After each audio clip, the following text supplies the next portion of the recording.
We will absolutely positively put on the baddest card of all time. McGregor hasn't been in a while. I saw right when this came out, he was back in the ring. Jones, we don't know if he was serious. Is he not retired anymore? Is he back in You jump back in the pool, so. Really? Yeah. Officially? Oh, yeah. Can you tell us the timeline of Jon accepted the fight, went to Thailand, came back, didn't want the fight? What happened? Yeah, I wouldn't say that Thailand was the end of it. You know, we were talking about it before that. But yeah, the fight was done. We had the fight done a long time ago. So why he decided not to fight, you guys will have to ask him that.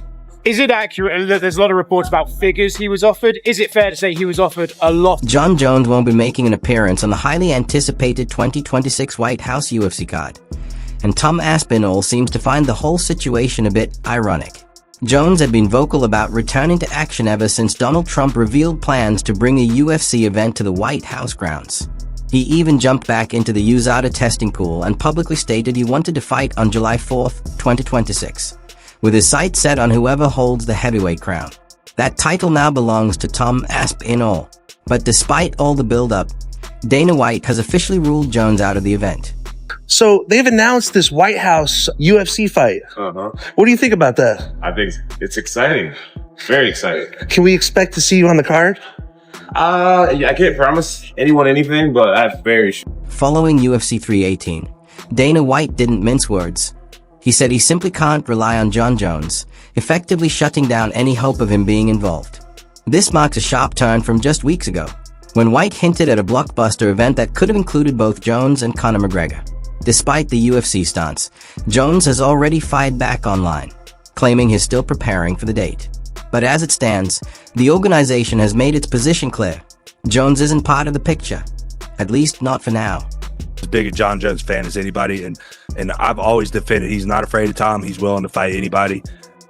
It's hard to not fall into that narrative here, though. You know, like, to me, like, fighting on the White House, like, that doesn't do it. But maybe I'm a different person, you know, maybe everybody looks at it different. For me, like, if you tell me they're gonna have a fight at the White House, like, cool, all right, like, it'd be cool to do it. If not, whatever, like, a fight's a fight. Maybe Jon looks at it different.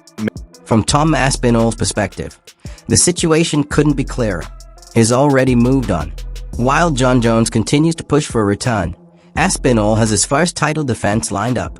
During a recent appearance on UFC's Eurosport coverage, he confirmed that his next fight is already a done deal.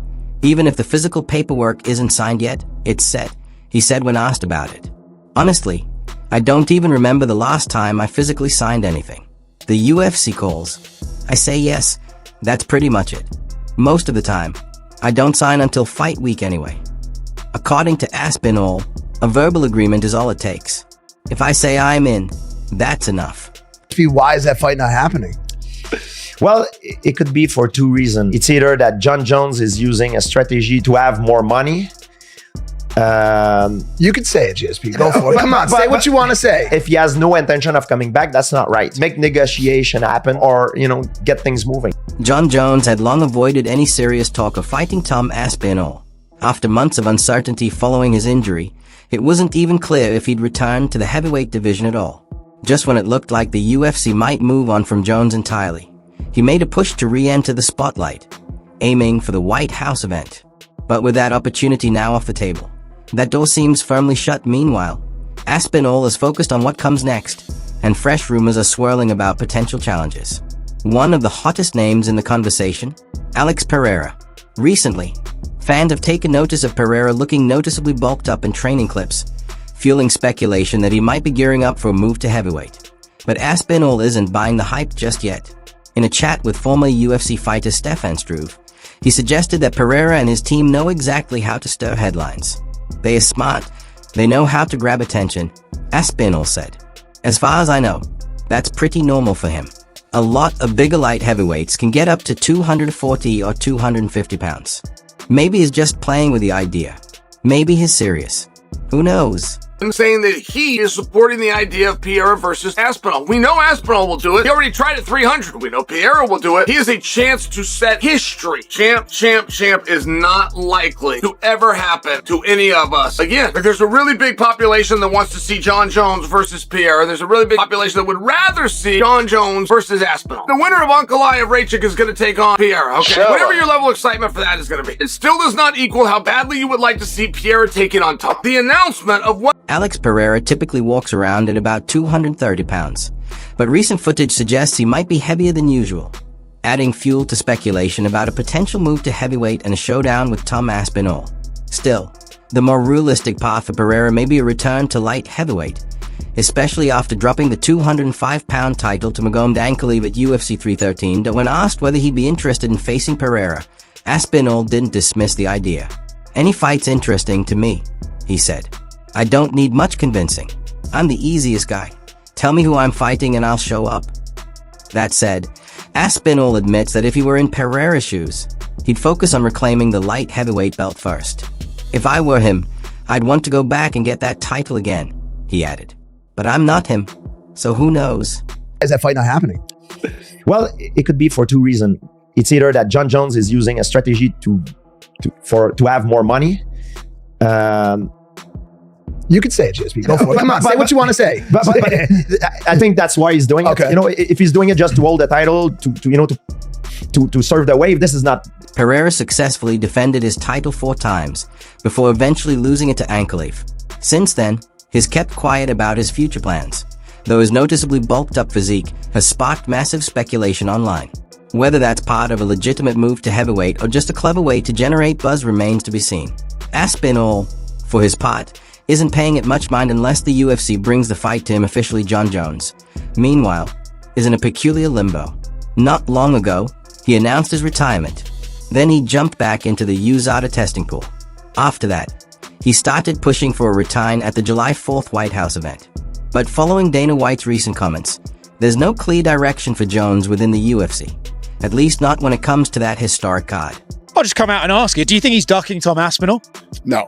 Jon Jones, I said it a million times, I'll say it again. He's never ducked anybody other than that one goofy time with the Chael Sonnen thing. He's never ducked anybody. And, I think the reality is whatever changed his mind with this fight, I don't know. You'd have to ask him that. But, he's 38 years old and I don't know. Do you think if it was someone like Alex Pereira, he would fight them? And it's maybe Tom that he specifically doesn't fight? Jon Jones isn't injured. He's not suspended. But the lack of trust alone seems to be enough to keep him sidelined. For a man once hailed as the greatest of all time, it's a dramatic shift in trajectory. For Tom Aspinall, though, it's a full circle moment.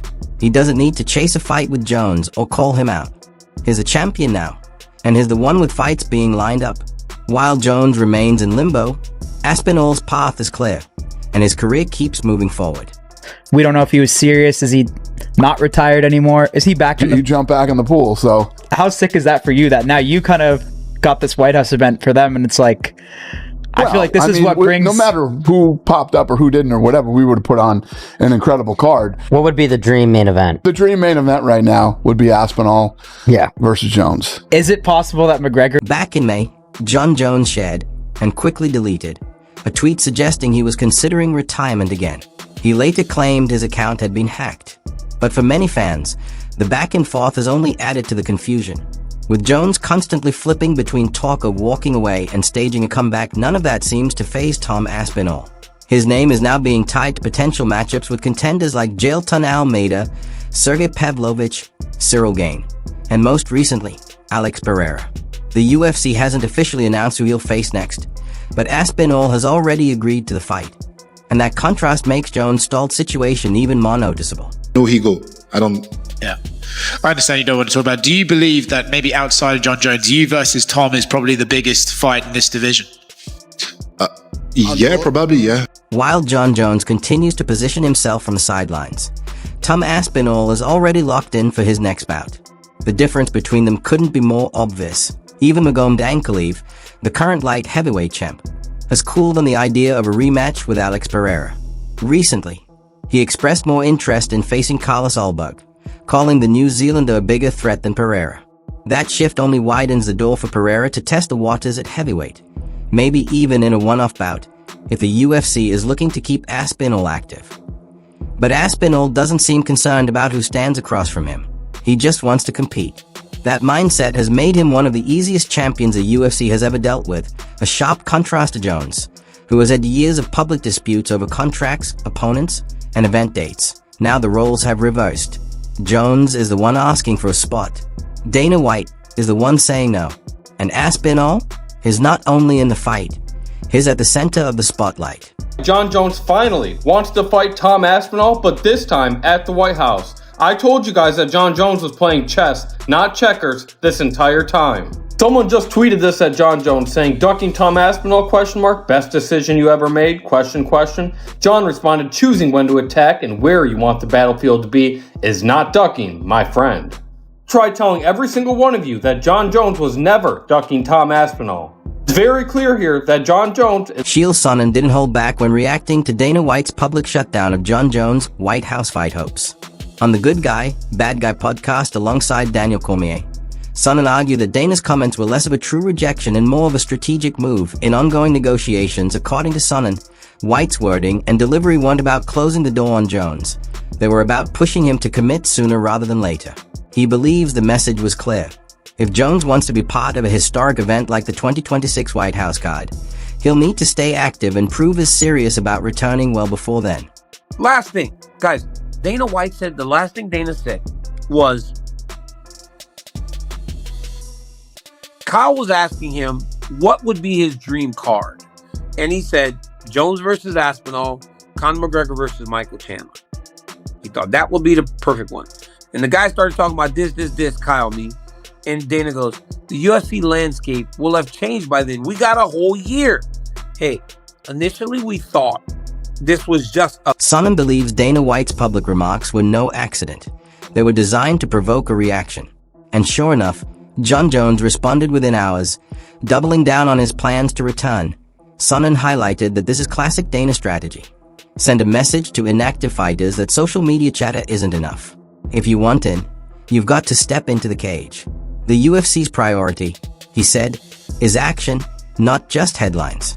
But he's like the longest running heavyweight champion in the history of the UFC, isn't he? But he's only like he hasn't fought anyone. I don't think it's going to happen, you know. I think Jon gets a lot of money for being champion. I think the sponsors not paying him a fortune, and I think he's just dragging along, keeping the belt as long as possible because it's worth that much money to him. I mean, Jon's often struggled with tall people who are good boxers. I imagine he probably... Dana White had previously told reporters that he no longer felt he could count on Jon Jones, a statement that came not long after Jones re-entered the USADA testing pool, following Donald Trump's announcement of a potential UFC event at the White House on July 4, 2026. Jones had expressed interest in competing on that card, aiming to face whoever holds the heavyweight title at the time. But White's response quickly cooled the excitement, saying that any serious plans would require a clear show of commitment from Jones, and much sooner than 2026 that Chael Sonnen saw that response as a strategic move. He believes the pushback was part of a broader plan to coax Jones back into action before the end of the year. In Sonnen's view, the message is simple. If Jones wants to be part of the White House event, he'll need to prove it inside the octagon well before then.